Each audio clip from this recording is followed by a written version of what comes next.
Meron ba tayong bagong kasama ngayon? Wala. Mga bagong nilalang lang. So, purihin po ang Diyos. Tunay po no na sabi nga dun sa ating inawit ah, ang Panginoon natin ano po ay karapat-dapat ano at karapat-dapat pong purihin ano po sa atin pong mga buhay. Amen. Totoo po 'yon. 'Di ba minsan di-discourage tayong magpuri sa Diyos dahil minsan may mga pinagdadaanan tayo, 'di ba, sa atin pong buhay. Pero alam niyo po mga kapatid, sa Biblia maraming mga case diyan ano na ang mga nanalig sa Panginoon ay mas may mabibigat pang mga pinagdaanan kaysa sa atin. Pero sila ay hindi nagsawa, hindi tumigil sapagkat ang Diyos ay karapat-dapat talagang purihin, sambahin, pasalamatan sa atin pong mga buhay. Kasi si Job nga di ba? Si Job nga lahat nawala na sa kanya. Ano po? Pero ang hindi niya iwinala, ang Panginoon, ang pananampalataya niya sa Diyos. Mga kapatid, di bali nang mawala sa atin ang lahat. Wag lang yung ating pananampalataya sa Panginoon. Alam nyo, yung kaligtasan, hindi nawawala. Alam nyo kung bakit? Kasi si Kristo yung kaligtasan. Alam nyo yung nawawala? Yung pananampalataya. Yun yung mahirap, mga kapatid, pagka yung ating pananampalataya na ang nawala. Kaya yung pong pinakamatinding mawawala sa buhay natin, hindi yung mga bagay dito sa sanlibutan. Ang pinakamatinding mawala sa ating buhay ay yung ating pananampalataya sa Panginoon. Kaya tayo po bilang mga Kristiyano, abay kinakailangan po tayo patuloy po na manatili dun sa atin pong tinanggap sa ating Panginoon. Dun sa ating pananampalataya na meron na tayo sapagkat sabi nga ng salita ng Diyos, siya yung nagsimula niyan sa atin at siya rin yung magpapasakdal, di ba? Sabi nga, Jesus is the author and the finisher. Siya yung nagpasimula at magpapasakdal sa ating pananampalataya. Siyempre, hindi naman po tayo magiging sakdal sa pananampalataya kung wala tayo sa church. Dahil yung church, ang gagamitin ng Panginoon para yung ating pananampalataya ay maging matibay, maging matatag, mga kapatid. Kaya napakahalaga po ng church, lalong-lalo na po yung atin pong pagtitipon katulad ng ginagawa natin na ito.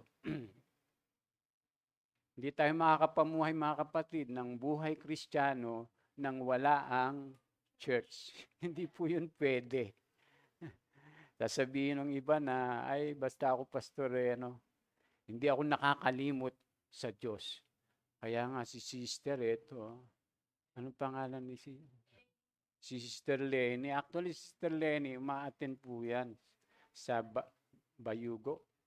Tama? Sorry. Abuyod, sorry. Abuyod. Malayo pa po yun, kaya lang, yung kanyang anak po na buntis daw, ay sensitive, kasama niya doon. Hindi siya nakaka-attend. Pero hinahanap niya sa kanyang buhay na talagang makadalo ng mga pagtitipon. Kasi yung normal talaga ng mga Christian, yung normal ng mga Christian ay dapat talaga nakikipagtipon, nakikiisa, lumalahok sa mga gawain. Kaya hindi natin pwedeng sabihin na mananampalataya tayo, Kristiyano tayo, tapos hindi tayo dumadalo sa mga gawain ng Panginoon. Ang mga unang Kristiyano, ganun po yung mga ginagawa nila.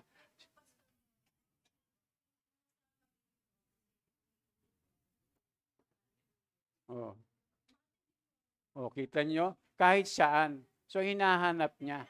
So, ibig sabihin, si sister, ay talagang inia-apply niya kung ano po yung sinasabi ng salita ng Diyos. Dahil yun lang po yung pagpapakita dun sa ating normal na buhay Kristiyano. Ang hindi lang normal yung batang yun. Joke lang po. Natural lang din po yung mga bata talaga, ay magugulo sa church. Normal po yan, na meron pong mga bata, na nagpapaikot-ikot minsan dyan sa church, Dahil pagka wala po yung mga yan, ay abnormal naman po pag di natin sinasama yung ating mga anak. Mga kapatid, So, purihin po ang ating Panginoon. Tayo po'y magpapatuloy na sa atin pong pagsamba sa Diyos, at sa ating pong pag-aaral, At ang ating pong tatalakay naman ngayon, at pag-uusapan ay ang pagsasamahan ng iglesia. Di ba, nung nakaraan po, ay ating natalakay ang Kristiyano at ang iglesia. Ngayon naman po, siyempre, hindi naman pwede mga kapatid na Kristiyano nga tayo, maturingan, sinasabi natin na tayo mananampalataya, tapos hindi tayo nakikipagsamahan sa iglesia. Hindi tayo nakikisama sa mga kapwa mananampalataya. Hindi tayo lumalahok. Talagang hindi po normal yun. Kasi po, ang mga mananampalataya nung una, pagka nagbasa po tayo ng Biblia, araw-araw, sila'y nagkakatipon. Ganun sila kasigla sa kanilang pananampalataya. Lagi silang nagsasama-sama. Ang sabi pa nga doon nagbabahay-bahay pa nga sila sa mga bahay-bahay. Nagkakainan sila, di ba? Ay tayo, di ba, pagka may birthday lang.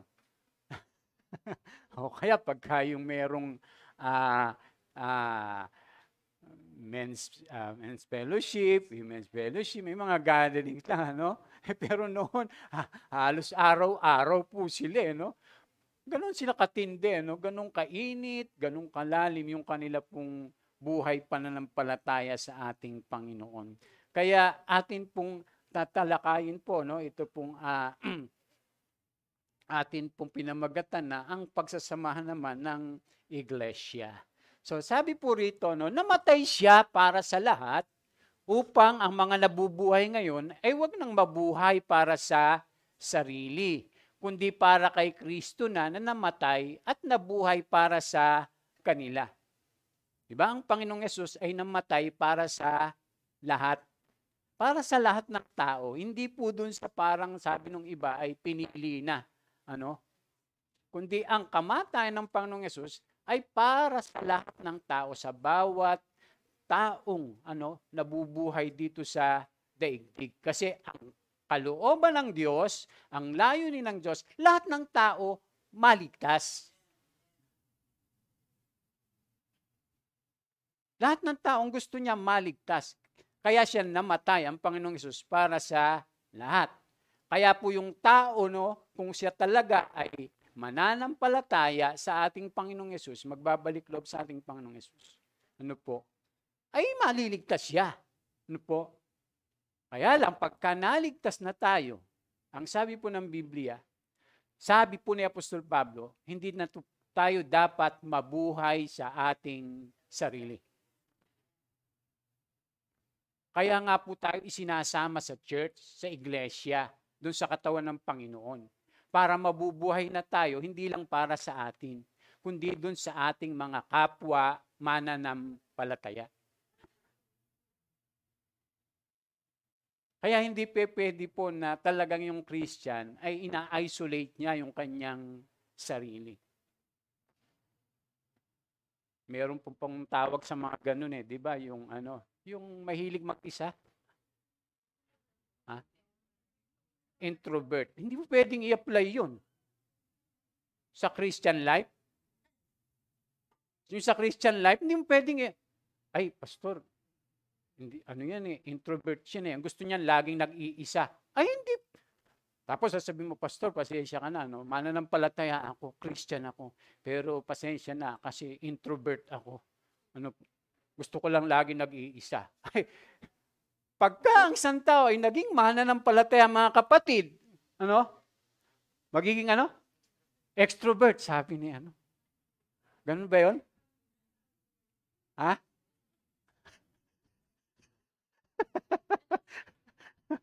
Pagka naging mananampalataya ka, yung attitude mo na introvert ka, ano po? Hindi pwedeng ano yun sa buhay Kristiyano.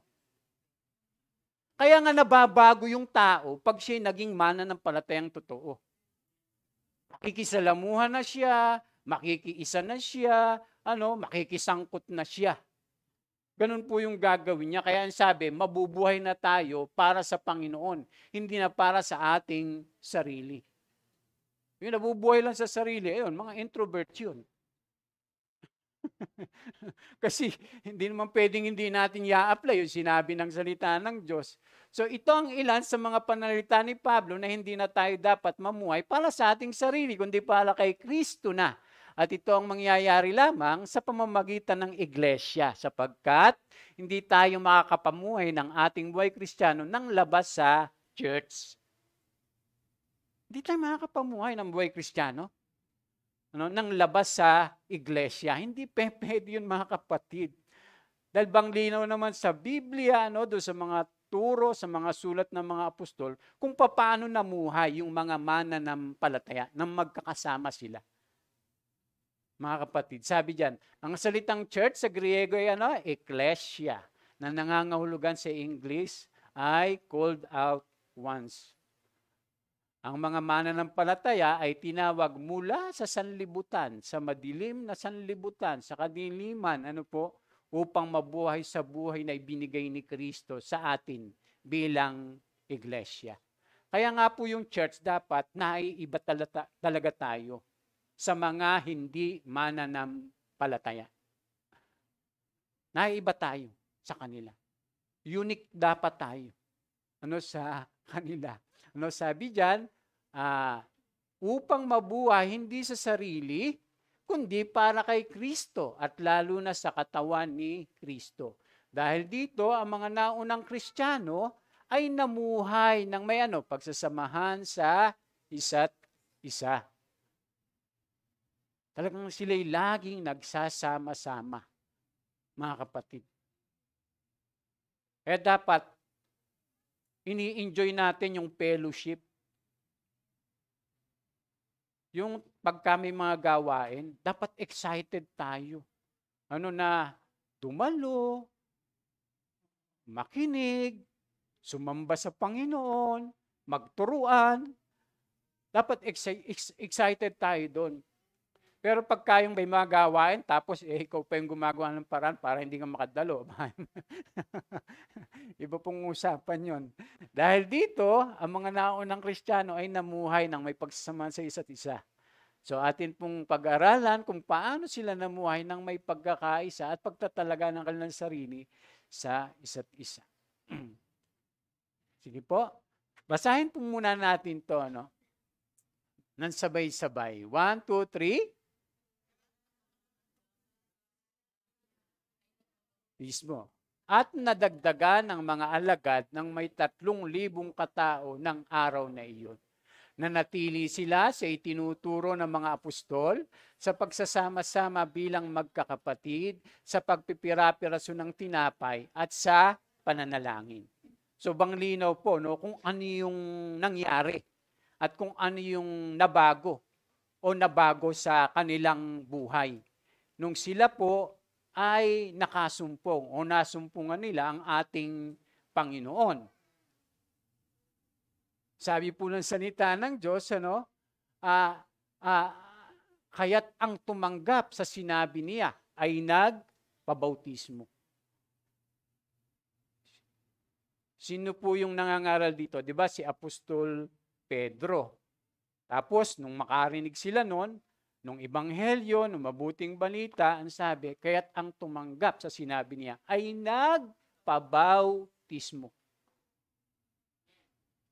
Yung oras na yun, mga kapatid, ganun kabilis na bago yung kanilang buhay. Ay ngayon, ang tagal-tagal na sa church. Ayaw magpabautismo eh. Noon yung mga mananampalataya, yung mga sumasampalataya noon, pag nakarinig ng ebanghelyo, basta nakarinig, yung mga taong yun, agad-agad nagbabalik loob. Tapos, ang sabi ni Pedro, at magpabautismo kayo. Agad-agad din, nagpapabautismo sila. Eh ngayon, marami, sabi, nanampalataya daw, parang hindi naman nabago yung buhay. Tapos, ayaw magpabautismo. Yung iba naman, nagpabautismo. Pero yung buhay, walang nagbago. Parang ang gusto lang nila, maligtas. Akala nila, pag nagpabautismo na sila, ligtas na sila.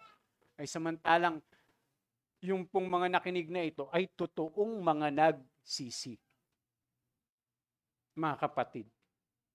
Kaya kinakailangan malinaw yung tahak po natin ng ating pananampalataya.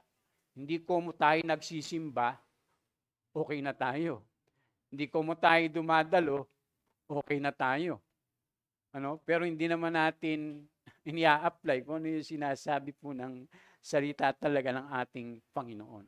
So bakit kailangan natin ngayon, mga kapatid? Kasi sabi rito, di ba, nanatili na sila sa tinuturo ng mga apostol, sabi pong ganon, sa pagsasama-sama bilang magkakapatid, sa pagpipira-pirasyon ng tinapay, at sa pananalangin. So, ibig sabihin, talagang na sila, yung buong-buo na sa kanilang isip, at puso, kung gaano kahalaga yung pong pakikipag-fellowship. Yung makiisa at makilahok sa mga kapwa mananampalataya. Buong-buo po yun sa kanilang isipan, mga kapatid. Kaya, sabi nga rito, bakit kailangan natin makilahok at makiisa sa loob ng iglesia? Unang-una po, upang tayo ay makapamuhay bilang isang komunidad ng mga mananampalataya. Para tayong community mga kapatid. Pero naiiba tayo, mga mananampalataya tayo. Sabi nga dyan, ang mga unang Kristiyano ay nakadama ng pagbabago nang ito ay dumating. Hindi lamang basta sinubukan nila na baguhin ang kanilang mga yung estilo. Sabi ganyan, nabago talaga sila nito. Nabago talaga yung kanilang buhay. Yung kanilang lifestyle. Nagbago talaga. Hindi lang basta yung sinikap lang nila. Talagang nahayag doon sa kanilang mga buhay.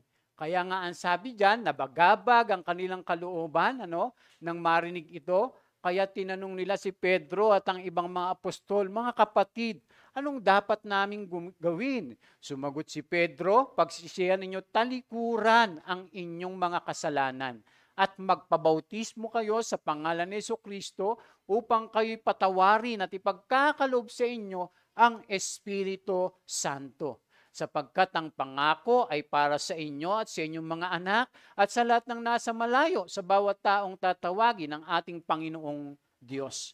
So yung normal po na buhay Kristiyano, yung normal na Christian life, yung tao ay nagsisi, di ba? Nagsisi, nagbalik loob sa Diyos. Nagsisi sila. Tapos, nagpabautismo sa tubig. At ang susunod sabi, at tatanggapin ninyo ang Espiritu Santo. So, ito pa po yung hindi nararanasan ng marami. Yung baptism sa Holy Spirit. Kaya nga, di ba, doon sa mga nagdaang mga araw na pagtuturuan natin, aking laging ipinapaliwanag sa inyo, at sinisigap na itinuturo na kailangang i-desire natin na tayo po ay mapuspos ng banal na Espiritu. At alam niyo po ang ebidensya po nun, yung speaking in tongues. Kasi para po sa lahat yan, sabi sapagkat ang pangako ay para sa inyo at sa inyong mga anak at sa lahat ng nasa malayo, sa bawat taong tatawagin ng ating Panginoong Diyos. So, ibig sabihin, lahat ba tayo tinawag dito?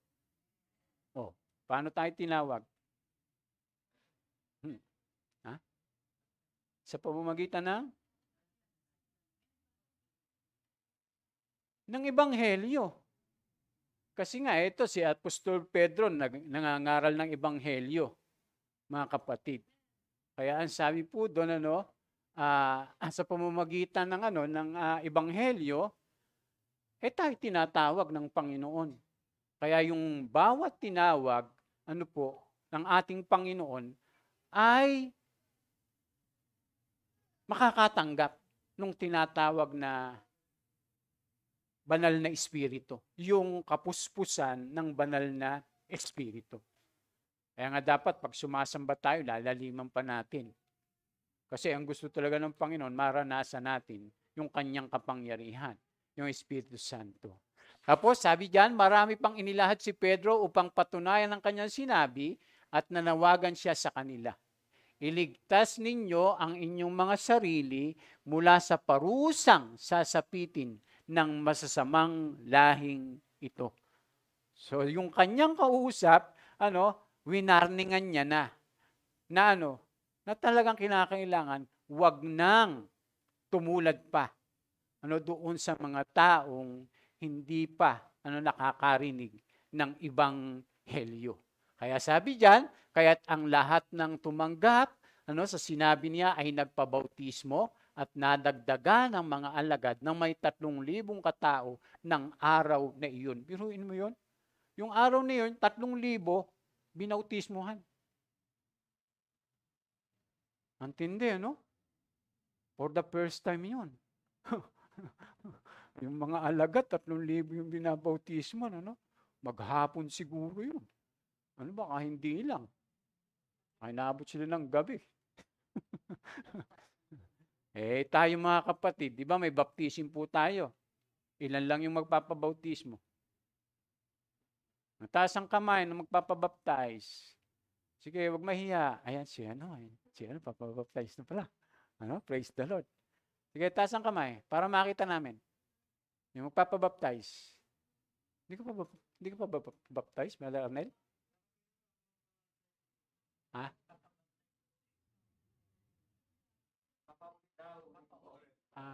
Okay. Sa Mandaluyong, baptize ka na. Ay, hindi na kailangan.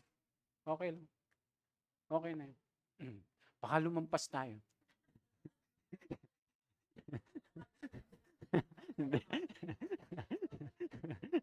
Joke lang. Okay na po yun. Basta tayo nabautismo doon sa Christian church, na katulad po nito, sa tubig. Hindi na kinakailangan po na tayo magpabaptize. Hindi na kailangan maliban na lang kung hindi mo naintindihan yung ginawa sa iyo noon na ikaw ay binautismuhan. Lalo na yung sumama lang sa swimming. At ang sabi, Pastor, papabaptize na rin ako. Hindi po ganun. Dapat naintindihan natin ba't tayo nagpapabautismo, mga kapatid. Naunawaan natin kung ano yung bautismo. Hindi yung lang, nakakahiya kay Pastor, libre pa naman ako dito. Papabaptize na lang ako. Ganun.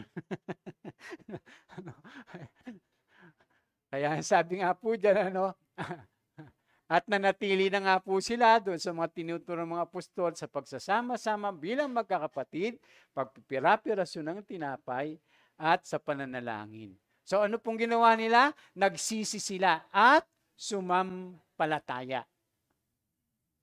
Nagsisi po talaga sila. Tandaan po natin, yung nagsisi po, ay talagang tumalikod po yun sa kanilang mga kasalanan. Nilayuan na talaga yung dati nilang masasamang pamumuhay. At nabago po talaga yung kanilang mga buhay. Ganun po yung ginawa nung unang mga sumampalataya sa Panginoon. Ano yung pinagsisihan nila? Ano yung sinampalatayanan nila? Sila ay sumampalataya sa Panginoon na ipinangaral ni Pedro. Sila ay nagsisi sa kanilang mga kasalanan at mga maling gawain. Kaya hindi pwede na sasabihin mo, Christian ka, nag-church ka, tapos lasinggero ka pa rin.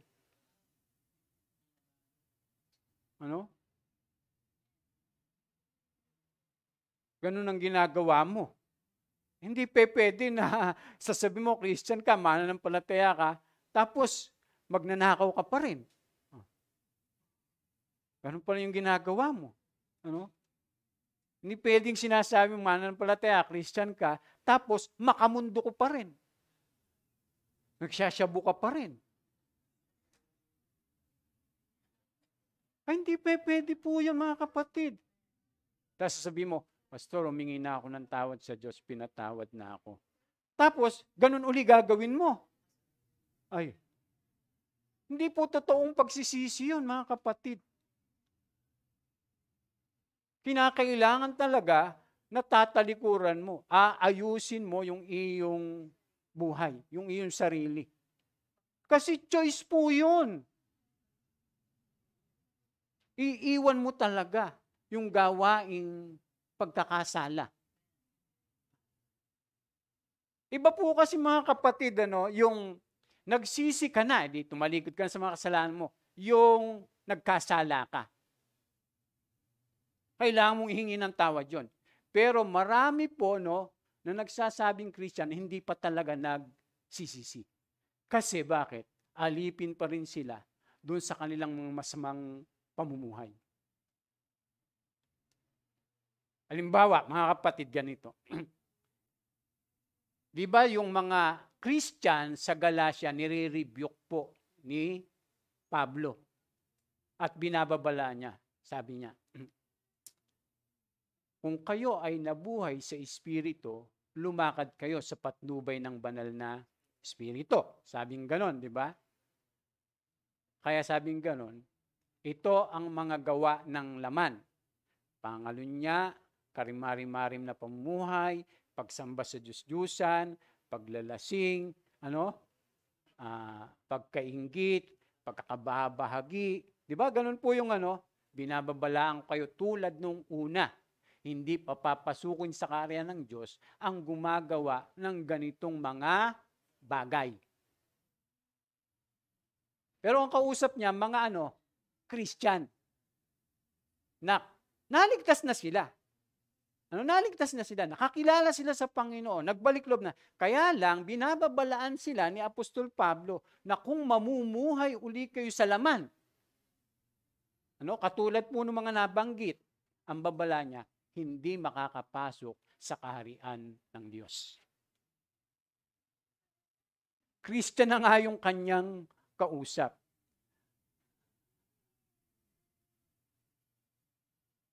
Kaya nga po, iniingatan natin dapat yung ating pamumuhay. Kaya nga mamumuhay tayo para kay Kristo, hindi na para sa ating sarili. Dahil yung pamumuhay sa sarili ay pamumuhay sa laman.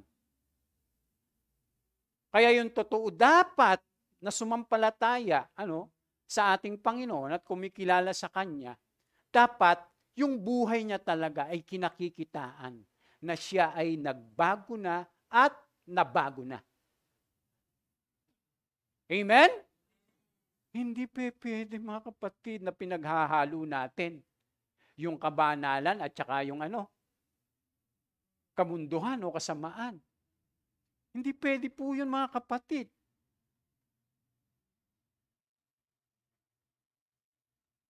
Meron lang isang totoong Christian, yung namumuhay saan?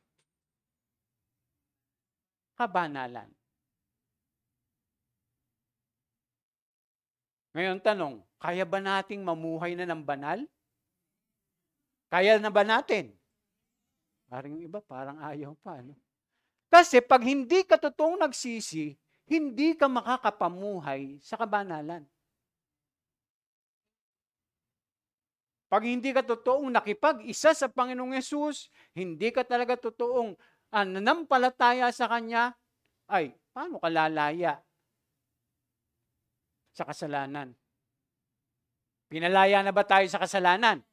Pero ang tanong, pwede pa ba tayong maalipin ng kasalanan? Pwede pa rin. Bakit? Meron tayong free will. Kaya lang, ang kaibahan ng mananampalataya, may kapangyarihan na siya na makapamuhay sa katwiran, sa kabanalan. Hindi katulad nung hindi ka pa nananampalataya. Kasi nung hindi pa tayo mananampalataya, ito po yung kasalanan. Tapos ito tayo. Yung kasalanan, sumusunod tayo, laging ganun. Alipin tayo eh. Nung nanampalataya ka na, eto ka na. Eto yung kasalanan. Pinakalabit ka. Di ba magkaiba? Kaya humahanap ng pagkakataon. Yung masama palagi. Bantay kayo. Ang diablong kaaway ninyo, aali-aligid. Humahanap ng masisila. Magkaiba po yung kalagayan natin ngayon bilang mananampalataya. Nung nanampalataya tayo sa Panginoon, eto na tayo. Eto ang diablo, sinusundan ka. Nung hindi pa tayo nanampalataya, eto yung kasalanan. Eto yung diablo, Sumusunod ka. Bakit? Alipin tayo eh. Alipin tayo eh. Paano tayo makakapamuhay sa kabanalan, sa katwiran, sa ating Panginoon? Alipin nga tayo ng kasalanan. Pero pag, ang tanong, pinalaya na tayo? Edi malaya na tayo. Dahil malaya na tayo sa kasalanan, makakapamuhay na tayo sa katwiran. Tama? Makakapamuhay na tayo sa kabanalan. Tama? Yes. Kasi malaya na tayo eh. Hindi katulad noon. Kaya nga po yung diablo, yung kasalanan, lagi lang nag-iintay, humahanap ng pagkakataon. Malibang mabuhay ka lang sa iyong sarili. O mamuhay sa laman. Mga kapatid. Kaya sila po ay nagsisi. Nagbago yung buhay po nila. Yung estilo nila, yung lifestyle po nila, mga kapatid. Biglang nagbago, kaya nga ang sabi doon, at nanatili na sila sa tinuturo ng mga apostol, sa pagpipira-piraso ng tinapay, sa pagsasama-sama bilang magkakapatid, sa pananalangin. So meron ng katangian yung pagsasama-sama nila. Anong katangian? Yung kapatiran. Yung kapatiran. Nagsasama-sama sila bilang magkakapatid. Sabing gano'n. Bilang magkakapatid. Tayo, nagsasama-sama tayo dito bilang magkakapatid sa Panginoon. Bilang mga anak ng Diyos. Kaya nga po, sinisigap nating i-apply yung mga ginawa, yung lifestyle ng mga unang Kristiyano sa ating pamumuhay ngayon bilang mga Kristiyano rin at bilang mananampalataya. Kasi hindi nga po natin talaga may isasagawa o maipapamuhay yung buhay Kristiyano nang wala yung church o yung wala tayo sa church o wala tayong kinabibilangan. Kaya nga napapansin ng mga tao yon pagka ikaw naging mananampalataya na. Halimbawa, sa paligid natin, di ba? Bakit kaya siya, laging umaalis pag linggo? O bakit sila, meron silang tinatawag na, na gathering. Yung ganon. Di ba, napapansin po yun ng mga tao. Kaya ang sabi ng Biblia, at kinalulugdan sila ng lahat ng mga tao. Mababasa natin yun eh. At idinaragdag sa kanila yung mga inililigtas. Alam niyo po, katulad yung mga yung lulong shabu. Bakit, sabi nga rito, bakit muling bumabalik sa dati ang mga galing sa rehab, katulad ng mga nalulong shabu? Palagay niyo. Ha? Hindi kaya talaga. Kasi ayaw pagsisihan. Choice yun eh, mga kapatid. Choice po yun. Kaya kahit na yun i-rehab, pag hindi yun nakarinig ng ebanghelyo, ng mabuting balita, ng tungkol sa pagsisisi, na magbalik loob sa Diyos, pagkatapos i-rehab nun, babalik po at babalik yun. Kasi walang totoong pagsisisi. Mga kapatid. Kaya dapat lumikha tayo ng pagbabago sa ating kapaligiran, Kung hindi ay babalik tayo sa dati nating gawaing makasanlibutan. Dapat makikita yun. Alam niyo po, kailangan nating sumunod sa Panginoon. Hindi pwedeng sasabihin ng, magpe-pray ka, Lord, baguhin mo po ako. Sasabihin mong ganon? Yun naman sasabihin. Di ba pinagpe-pray, Lord, turuan mo akong maging matyaga.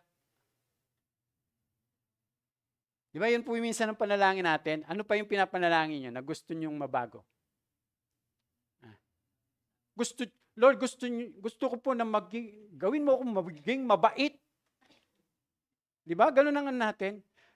Gawin mo akong maging maibigin. Ay, hindi ang Diyos ang gagawa nun, mga kapatid. Kasi yung bunga ng Espiritu, di ba? Pag-ibig, galak, kabutihan, kabaitan. Ang sabi, mamumuhay ka sa patnubay ng Espiritu. Hindi yung Espiritu yung yung gagawa sa iyo nun. Mamumuhay ka sa patnubay ng Espiritu. Halimbawa, yung Espiritu, di ba? Matyaga. Anong gagawin mo ngayon? Tuturuan natin yung ating sarili na maging matyaga. Yung bunga ng Espiritu, pag-ibig.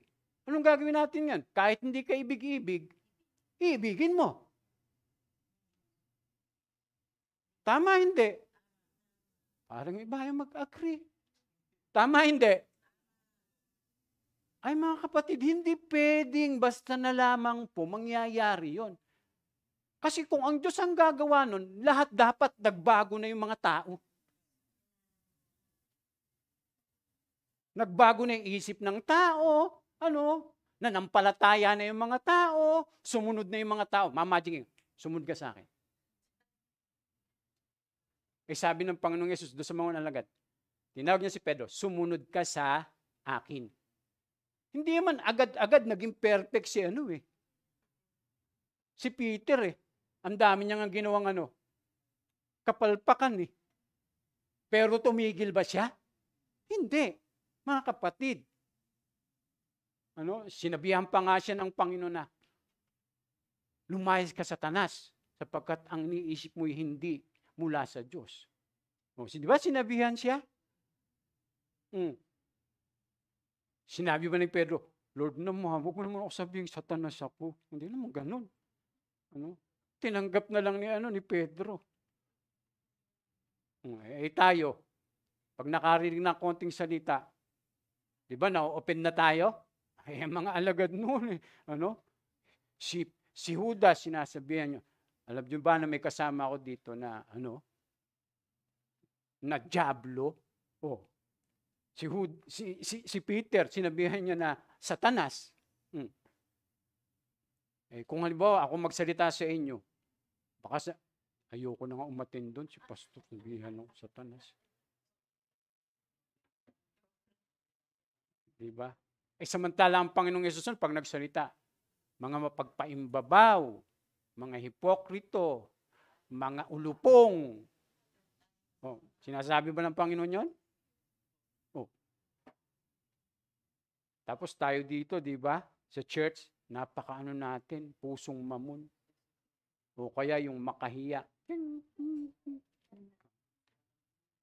Matampuhin, kaliliit-liit na bagay, di ba? Hindi lang na-picture Sabi, pagtitingin doon sa ba't wala ako dito? Nakakainis si pastor. Hindi ako sinama. Ayoko na mag-church. Oh, di ba? Na-picturean, hindi na umatin. Napakababaw naman nun. Paano pa kaya pagka nakakarinig tayong katulad ng ganito, di ba, na pangangaral? Ano naman yung si pastor, napaka-harsh, napaka-talas naman. Ay, hindi po pwede mga kapatid. Okay lang kahit anong gawin nyo. Basta nagtatights kayo.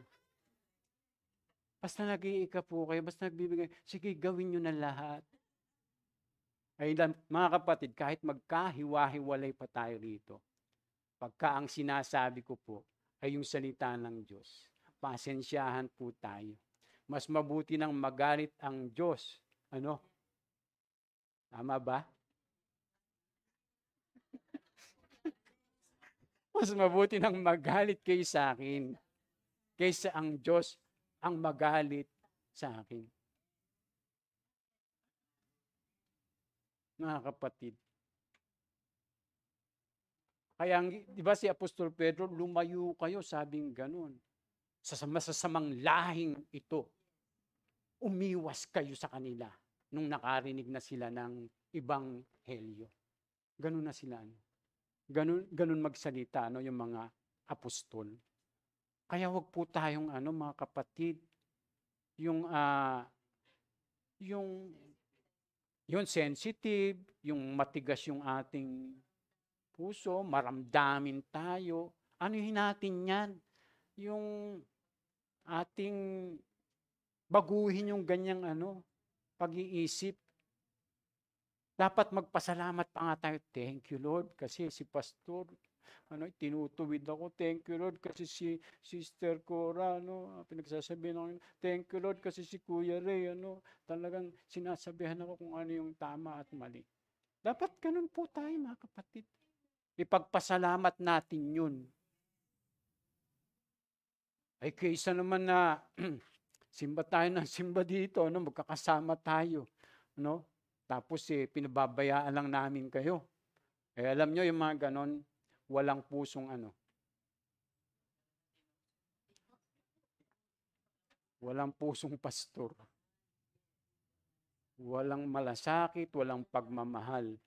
Pero pag kayo aming, itinutuwid, sigurado, mahal kayo ng Diyos. At mahal din namin kayo. Kasi ang Diyos, napakasakit magsalita nun. Ang Panginoong Yesus. Kaya kinakailangan, mabago po. Ano pa po, sabi diyan, naging tapat sila sa kanilang pananampalataya. Sabi pong ganyan, po. Kasi ang sabi, nanatili na sila. Sabing ganun. Sa mga itinuturo ng mga apostol. Sabing ganyan, sa pagsasama-sama bilang magkakapatid sa pagpipira-pira ng tinapay at sa pananalangin. Dahil sa maraming himala at kababalagang nagawa, sa pamamagitan ng mga apostol, naghari sa lahat ng takot. Nagsasama-sama ang lahat ng sumasampalataya at ang kanilang mga ari-arian ay para sa kanilang lahat. Antindi, Talagang nagtutulungan sila, Talagang hindi na yung self-centered. Hindi na puro sa sarili, kundi para sa kapwa mananampalataya. Sabing ganyan. Sabi diyan, pinagbibili nila yung kanilang mga ari-arian at ang napagbilhan ay pinamahagi sa bawat isa ayon sa kanyang pangailangan. Araw-araw sila'y nagkakatipon sa templo. Masayang nagpipira-pirasyon ng tinapay sa kanilang mga tahanan at may malinis na kalooban. Nagpupuri sila sa Diyos. Kanya po, kinalulugdan rin sila ng lahat ng tao. Sabi pong gano'n. At bawat araw, dinaragdag sa kanila ng Panginoon ang mga inililigtas. Antindi, kung ganito pala ang gawin natin, sa church, di ba? Ay sigurado napakaraming gagawin ng ating Panginoon. Kaya sabi diyan, Ayan, naging tapat sila sa kanilang pananampalataya. Ang kanilang bagong pananampalataya ang naging sentro ng kanilang pag-iral. Ito yung naging sentro ng lahat ng bagay sa kanila. Ang epekto ng kanilang bagong buhay ay naging responsable sila sa isa't isa. Sila din ay nagkaroon ng pananagutan sa Diyos at sa isa't isa sa kanilang mga ginawa, katulad ng kaso ni Ananias at Sapphira. Alam niyo po yung kwento niyan? Kasi nagkasundo po sila no? Katulad si Ananias at Sapphira, binenta nila yung kanilang ari-arian. Tapos, anong ginawa ni Ananias at Sapphira? Nagsinungaling sila. Dahil iyon ay inano na nila, ang tawag doon? Pinledge. Tapos hindi nila ibinigay doon sa apostol. Ano nangyari kay Ananias at Sapphira? Namatay. Antindi, kaya natakot yung mga yung mga mananampalataya. Ganito pala, talagang may pananagutan tayo. Sa Diyos at sa ating kapwa. Hindi pala pwedeng nilalaro lang natin yung yung mga sasabihin natin, pagdating sa harapan ng Panginoon. Kaya pagkasan ba, sinasabi, Pastor, sige po, magpe-pledge po ako. Tapos hindi mo gagawin. Nangangako ka eh. Ano po ba ibig sabihin ng pledge?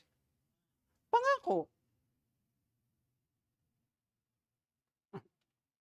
Pangako po yun. Mabuti pang di na mangako. Kaysa mangako, hindi naman natin tinutupad. Sabi na salita ng Diyos, it is better not to vow than to make a vow and not fulfill it. Uy, naka-English ako. Di ba? Ay sabi po ng salita ng Diyos yung mga kapatid. Kaya may pananagutan tayo sa church. Dapat nananagot tayo sa isa't isa. Eh lalo na kami, may pananagutan sa inyo. Kaya pagkahalimbawa, hindi namin sasabihin yung dapat namin sabihin. Sa inyo, mananagot kami sa Diyos noon. Kaya mas mabuti pa, sabihin na lang namin. Lalo na kung halimbawa, ikakapahamak ninyo, ikakapahamak natin, abay sasabihin po namin talaga yun. Hindi pwedeng hindi. Mga kapatid, kasi mananagot po ako. Mananagot kami sa inyo. Kaya dapat nananagot din kayo sa amin. May pananagutan ba kayo sa amin? Sumunod. May pananagutan ba yung anak sa magulang? May pananagutan ba yung mga magulang sa anak? Pag hindi po yun ginagawa, mananagot po tayo sa Diyos. Lalo na po sa church, mga kapatid. Kaya nga po tinuturo namin yung mga dapat naming ituro, ipinapangaral namin yung dapat naming ipangaral. Sinasabi namin yung dapat naming sabihin. Dahil may pananagutan po tayo, nananagot po sila. Ang Kristiyano ay kailangang makiisa o nakikipagsama sa mga kapwa-Kristiyano sa iglesia upang makapamuhay ito sa nais ni Kristo. Amen? So, pangalawa, bakit kailangan natin ang makilahok at makiisa sa loob ng iglesia? Pangalawa, sabi diyan, upang tayo ay makapamuhay bilang mga misyonaryo. Ba, Pastor? Talaga ba? May misyon ba tayo rito? Kita nyo na. Lahat po ba tayo meron? Ay, lahat po tayo nutusan na. Ang sabi ng Diyos, humayo tayo. Baka sabi niya, Pastor, sa inyo lang yan. Ay, hindi. Sa church po yun. Sa church po yun sinabi. Nung sabihin niya, humayo kayo. Kung yung mga 12 apostol lang ang sinabihan ng humayo kayo, at gawing mga alagad na yung mga bansa, wala na sila. Wala na yung mga unang apostol, wala na yung unang mga Kristiyano. Ibig ba sabihin, hindi na natin gagawin. So, ibig sabihin, yung pagiging misyonaryo, ay hindi lamang yung mga namumuno sa church. maging tayo po. Sapagkat sabi nga dyan, ang buhay ng iglesia ay natural na namuhay, hindi lang bilang isang komunidad, kundi bilang isa ring misyonaryo.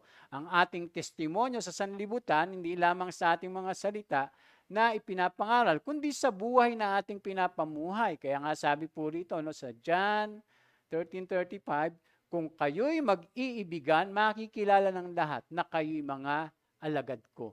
Ang mga naunang Kristiyano ay nabuhay bilang isang misyonaryong komunidad.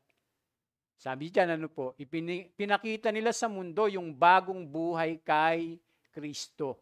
Ang kanilang buhay ay kahali-halina sa mga tao. Hindi katulad sa mga pag-iisip ng iba na ang buhay Kristiyano ay tigang. Ito'y tigang lamang doon sa mga dinais mamuhay sa kabuuan nito.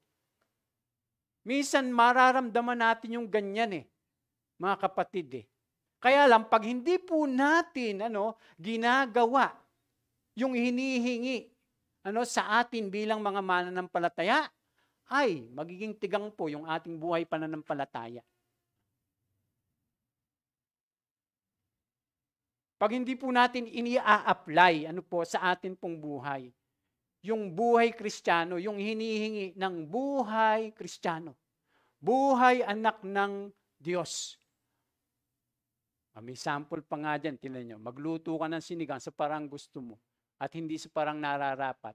At sasabihin mo ngayon na hindi masarap ang sinigang. Halimbawa, magluto ka ng sinigang mga kapatid, tapos ang ilagay mo suka. Hindi nga, yun ang gusto mo, siya gusto mo Tapos lalagyan mo ng kalabasa, yung sinigang. Kaya nga, siyempre, pag tinikman mo yung niluto mong sinigang, hindi yung lasang sinigang. Mga kapatid. Ano pong ibig ko sabihin? Ganon din yung buhay Kristiyano. Kapag hindi mo ginagawa yung mga hinihingi nito, ay hindi mo talaga mai-enjoy yung buhay Kristiyano. Kasi ikaw ang ikaw ang nasusunod, ikaw ang nagpapasya. Pero may sinasabi ang Panginoon, ang salita ng Diyos, kung paano tayo mamumuhay bilang mga mananampalataya. Amen? Kaya yung sinigang, maglalasang yun? Pakbet. O paksiw na pakbet.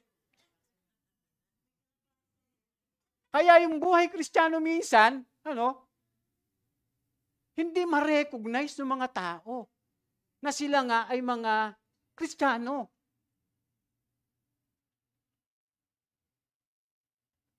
Ganun po yung nangyayari. Kasi nabubuhay ka pa rin sa iyong sarili. Hindi para sa ating Panginoon. Para makapamuhay tayo para sa ating Panginoon, kailangan mamuhay tayo kasama yung church. Tapos gagawin po natin, kahit yung mga minimum, na dapat nating gawin sa loob ng iglesia. Nagtitipon tayo, nagsasama-sama tayo, nagtutulungan tayo, nagmamahalan tayo, nagpapasakupan tayo. Mga kapatid, at pagka ginawa po natin yon, alam nyo yung buhay Kristiyano, magiging matagumpay. Amen? Pero pag hindi, mabubuhay ka sa iyong sarili. Mga kapatid. Kaya kinakailangan yung hinihingi sa atin bilang mga mananampalataya ay atin pong i-apply. Kaya nga po ang buhay Kristiyano ay may minimong pamumuhay. Kung wala ito, ang buhay Kristiyano ay tigang. Tigang. Parang walang buhay. Walang kabuhay-buhay. O baka unti-unti nangyayari na sa iyo yan. Dahil baka nanlalamig ka na, hindi mo na siya mahal tulad nung dati. Ginagawa mo na lang yung mga gusto mo, mga kapatid. ay hindi po dapat. Ano pa po? So, kaya sabi diyan, inihagdi nila ang bagong buhay. Iisipin natin na ang pag-uusig at pagpapatahimik at pipigil sa kanila, subalit, ang iglesia ay mas lalo pang lumago. Ang sigla nila ay hindi lamang sa sarili, kundi sa sino mang nais makinig. Kaya sabi diyan, dahil dito nagkahiwa-hiwala yung mga mananampalataya sa iba't ibang lugar. Pinag-usig na po sila nito. Ano po? Sabi ganyan, ngunit saan man sila makarating, ipinangaral nila ang salita. Ay tayo nga, hindi pa nakakaranas ng katulad ng pag-uusig nangyari sa kanila eh. Tayo may marinig lang ng konti sa ating kapitbahay, parang gusto na nating mag-react eh. Nagwawala na tayo minsan. Parang gusto na nating gumanti. Parang ganun. Samantalang yung mga unang Kristiyano, mga kapatid, napakatindi nung kanilang pag-uusig na pinagdaanan. Pero sabi ng Biblia, dahil dito, nagkahiwa-hiwalay sila dahil sa pag-uusig. Dahil kinukulong sila, pinapatay, pinahihirapan. Nung si Apostol Pablo pa po, yung umuusig sa kanila nito, Pero sabi diyan, dahil dito nagkahiwa-hiwalay mananampalataya sa iba't ibang lugar, ngunit saan man sila makarating, ay pinapangaral nila ang salita ng Diyos. Naging ano sila? Missionary. Misyonaryo. Kahit saan sila makarating, kahit saan sila magpunta, kahit na sila'y dumaan pa sa mga pag-uusig, nangangaral sila, nag-share sila, nag-iebanghelyo sila. So dapat ganun din tayo mga kapatid. Amen! Dapat makita sa buhay natin. Ibahagi natin yung salita ng Panginoon. Dahil lahat po tayo ay mga misyonaryo ng Diyos. Sabi, witness po tayo lahat. Saksi tayo ng ating Panginoon. Ano pa ang sabi diyan? Ayan, dinala nila yung bagong buhay sa ibang dako. Sabi diyan, sa Acts 13:1-5, nang sapat na ang kanilang paglago, sila'y nanalangin para magsugo ng mga misyonaryo sa ibang dako upang ipahayag ang kanilang bagong buhay kay Kristo. Sabi diyan, may mga propeta at mga guro sa iglesia sa Antioquia, kabilang dito sila Bernabe, Simeon na tinatawag ding Itim, Lucio na taga Cyrene, Manaen na kababata ni Herodesa na pinuno ng Galilea, at Saulo. Habang sila'y nag-aayuno at sumamba sa Panginoon, sinabi sa kanila ng Espiritu Santo, ibukod ninyo si Bernabe at Saulo. Si Pablo rito ay naligtas na. Ano po? Kasi na yan Acts 13 Sabi diyan, sila'y pinili ko para sa tanging gawain inilang ko sa kanila. Pagkatapos nilang mag-ayuno at manalangin, pinatong nila sa dalawang kanilang kamay at sila'y pinalakad na. So isinugo na sila para magtanim ng mga church. Mangaral sa iba't ibang dako. So ang magandang balita ay pinangaral na Pablo at Bernabe sa Derbe at marami silang nahikayat na maging alagad. Pagkatapos nagbalik sila sa Listra, Iconio at Antioquia ng Pisidia, pinalakas nila ang loob ng mga alagad at pinayuhang manatiling tapat sa pananampalataya. Tapos ano sabi? Basahin natin sabay-sabay. 1, 2, 3. Daranas muna tayo ng maraming kabigatian upang makapasok sa kaharian ng Diyos, sabi nila sa mga alagad. Ang sabi, daranas muna tayo ng maraming kapighatian. Hindi pala talaga natatapos yung kapighatian. Marami Kaya biglang minsan may dumarating. Anong kailangan gawin natin? Magtapat. Manatili sa ating pananampalataya. Sa bawat iglesia ay pumili sila ng mga matatandang namumuno at mataas manalangin at magayuno. Ang mga ito ay tinagubili nila sa Panginoon sa kanilang pinagtitiwalaan. Sabi pong ganon. So, ibig sabihin, naglagay sila ng mga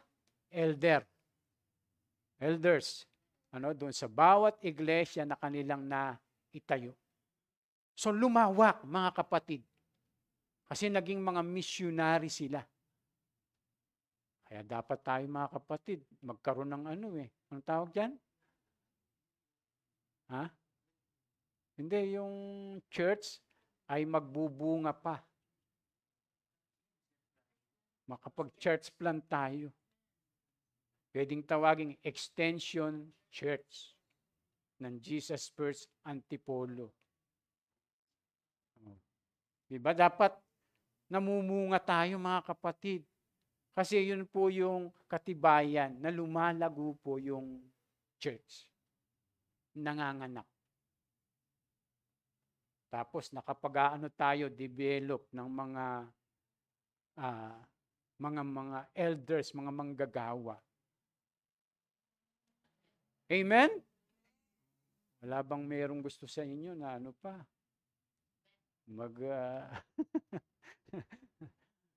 Kaya nga, di ba, alam mo, kaya po mga kapatid, nagtsatsaga ako magpunta dun sa Marikina, di ba? Doon sa Morong. Kasi ang nasa isip ko mga kapatid, kung loobin ni Lord, magkaroon ng ron, extension church. Tapos, halimbawa, si Daniel ang magpapastor doon. Halimbawa, diba? Di ba yung ganon? Hindi pa natin alam yun eh. Ano?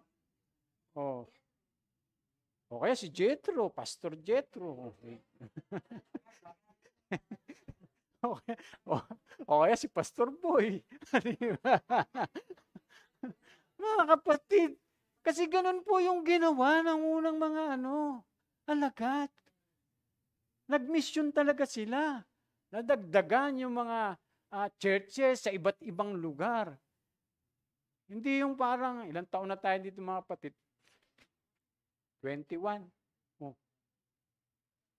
Tagal-tagal na rin tayo. Dapat magkaroon tayo ng extension church, mga kapatid. Ay alam niyo po, yun po yung pinupus sa atin, na mission office. Na nawa, magkaroon tayo ng mga ganun, na makapagbukas tayo ng mga house church, extension church, tapos makakapaglagay po tayo doon ng mga mangunguna o mamumuno. Halimbawa, si Anthony kaya. Di ba? Hindi po ako nagpa-prophecy ha.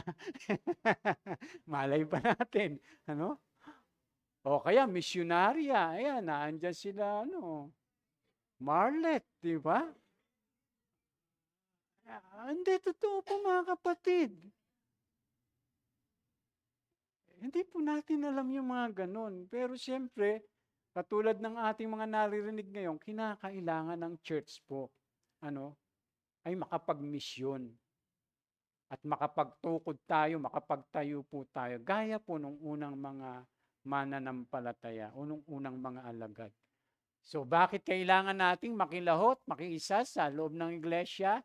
Una, upang tayo makapamuhay bilang isang komunidad ng mga mananampalataya. Pangalawa, upang tayo makapamuhay bilang mga misyonaryo.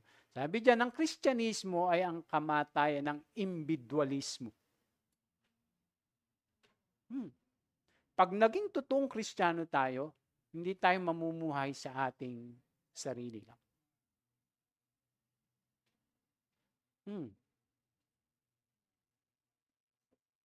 Siguradong mamumuhay tayo kasama yung mga kapwa mananampalataya. Ilalaan natin yung ating oras, yung ating panahon, yung ating talento, yung ating pong kayamanan, para sa isa't isa. Kaya nga po tayo nagtutulungan dito eh. Pag may mga kapatid tayong nangangailangan. Noon nga, di ba? Binebenta pa nila yung kanilang mga ari-arian para tumulong lang. Yun yung ating itinuturo mga kapatid. So ang buhay Kristiyano ay hindi nangangahulugan ng pamumuhay lamang sa sarili. Ito ay pamumuhay sa isang komunidad na mga nagmamahal sa Diyos, nagmamahal sa iba. Komunidad na inaabot ang sanlibutan o inaabot ang sanlibutan. So atin lang mararanasan ang tunay na buhay Kristiyano kung tayo susunod sa ganitong uri ng pamumuhay. Amen? Ayan, palakpakan po natin ang ating Panginoon. Marami pong salamat at nawa po ay nakapagbigay sa atin ng inspirasyon po itong atin pong narinig.